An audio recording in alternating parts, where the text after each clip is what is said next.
The honourable member for Edmonton Millwoods. Mr. Speaker, crime is wreaking havoc in our neighbourhoods and communities right across this country.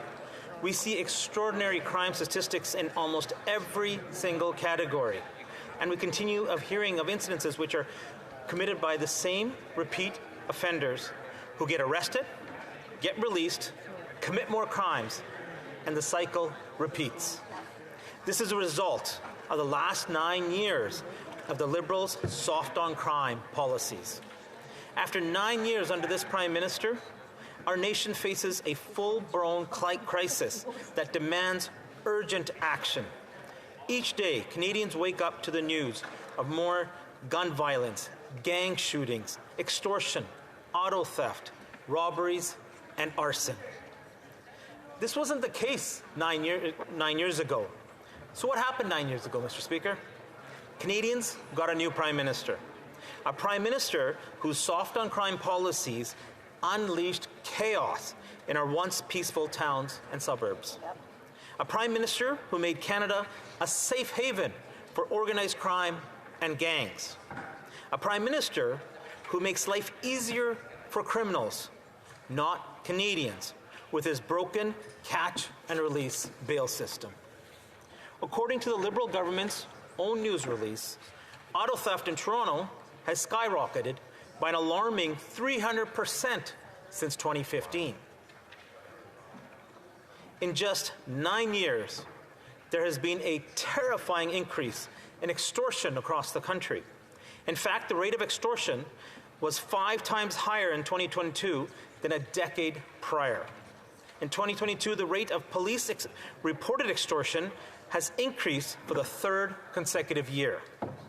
Extortions have skyrocketed in Ontario, Alberta, and British Columbia, where it has risen 263%, 284%, and 386% respectively since 2015. Wow.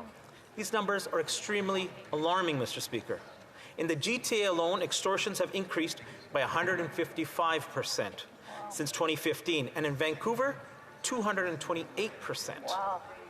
I would like to remind my colleagues and the House that behind every number and every statistic, there's a real family and a business owner who fear for their safety and their family's well-being. Canadians' lives and livelihoods are at stake, Mr. Speaker. There are examples of terrified families right across the country. I met one such family in the GTA who run a very successful Canadian business. They worked hard to get where they are today. But earlier this year, they received these extortion threats. Soon after the threat, their house was shot at. The family had to stay separately in different hotels. They wore bulletproof vests to go outside, and they had to purchase a bulletproof vehicle. And other long list of security measures, all because they run a successful business. Mr. Speaker, I also want to tell you about Mr. Butta Singh Gill. He moved to Edmonton from Punjab, where he was a trained lawyer. Like many new Canadians, he worked in a meat plant when he got to Edmonton, then went on to drive a bus for the Edmonton Transit System. And then he followed up on his dream to become an entrepreneur. And he started building homes, first starting with single-family homes, then multi-family homes, and eventually building apartments for Canadians to live in. He also gave back to the community. In fact, he was heavily involved, him and his family, in revitalizing one of the gurdwaras in Edmonton. His family also received extortion threats like this. They shot at his family home. They burnt down houses that he had under construction. So they also had to take extraordinary security measures. Obviously extremely expensive for any family or business to undertake. But Butta would not let these thugs slow him down. Mr. Speaker, last week, Mr. Butta Singh Gill, a prominent Edmonton businessman, a family man, just welcomed his first grandkids, two twins, and community leader, was murdered in broad daylight at one of his construction sites. Now, it seems that the murder has nothing to do with the extortion letters. But regardless, he is another tragic victim of violent crime in our country. I went to his family home, met with his family. His sister-in-law and brother said that they can't believe that this is happening in Canada, that they moved to Canada for a better life for their family, a safer life for their family. And they're right. This isn't the Canada that they moved to. Things have been very different in the last 9 years. Mayors in British Columbia and Ontario have written to the Prime Minister's top government officials, asking them to take concrete action to combat extortion in their once peaceful communities. Despite this, we continue to see the government's complete inaction. Mr. Speaker, extortion is a federal problem. The criminal code that allows these criminals to openly operate freely is federal. The RCMP, which is responsible for catching these criminals, is also federal. And yet, our neighborhoods are grappling with the reality of this Prime Minister's indifference to their suffering. Our law enforcement continues to catch and release the same individuals who terrorize our communities and continue to commit crimes because of soft-on-crime Liberal policies.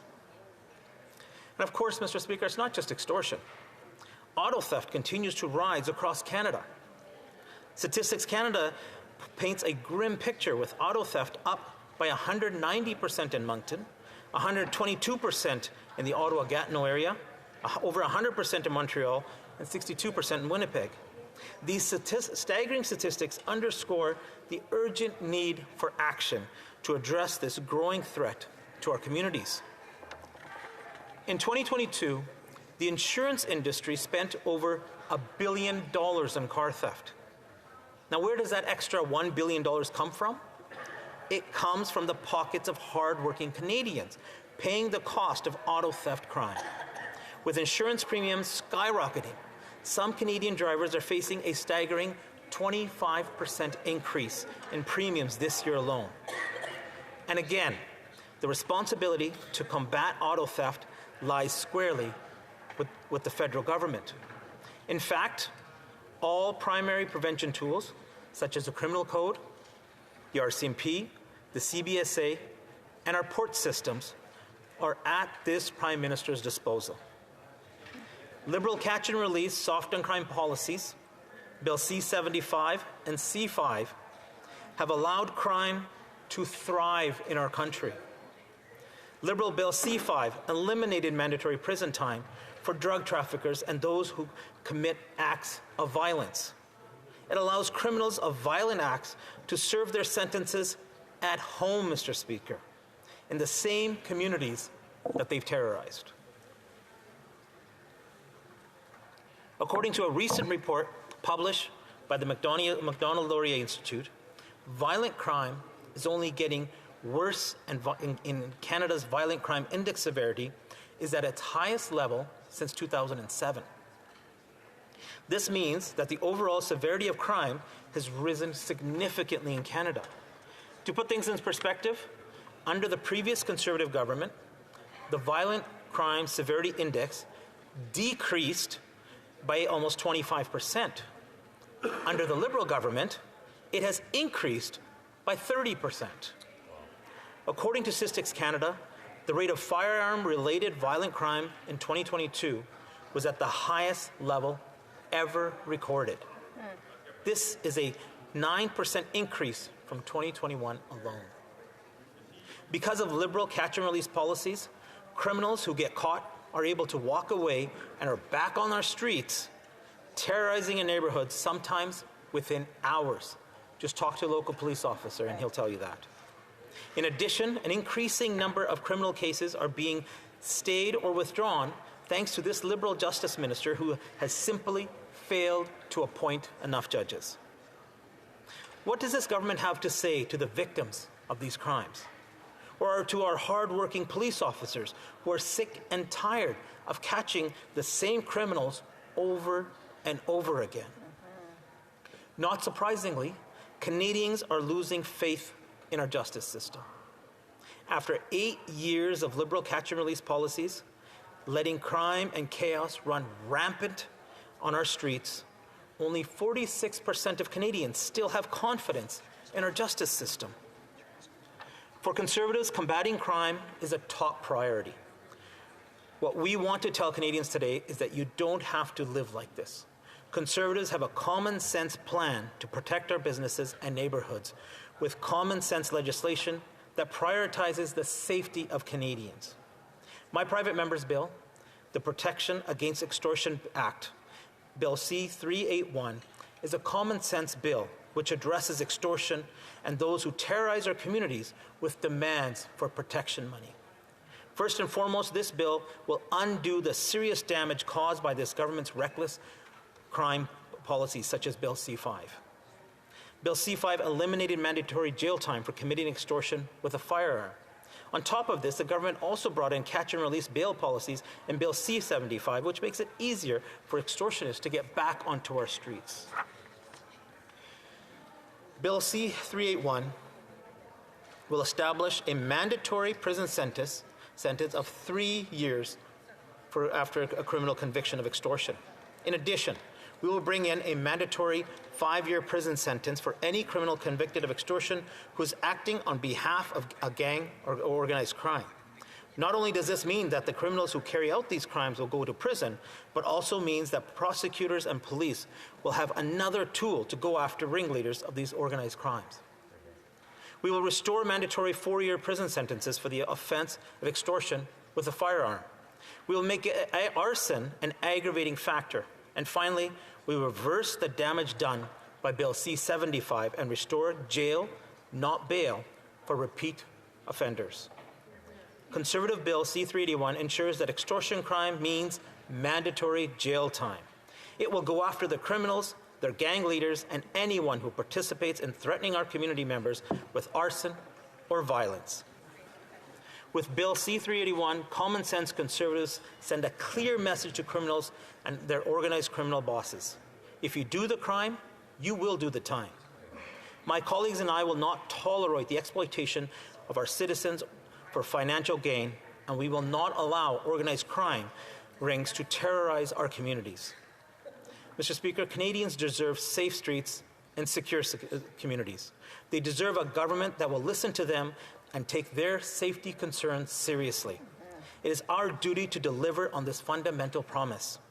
Common sense Conservatives will fix the damage and the chaos that this government's 9 years in power has created. We will ensure that extortionists who scare and intimidate our neighbors stay longer in jail. We will go after the leaders of these organized crime rings to make sure they get shut down once and for all. Extortion has no place in Canada. Conservatives will bring home safe streets for all Canadians, Mr. Speaker.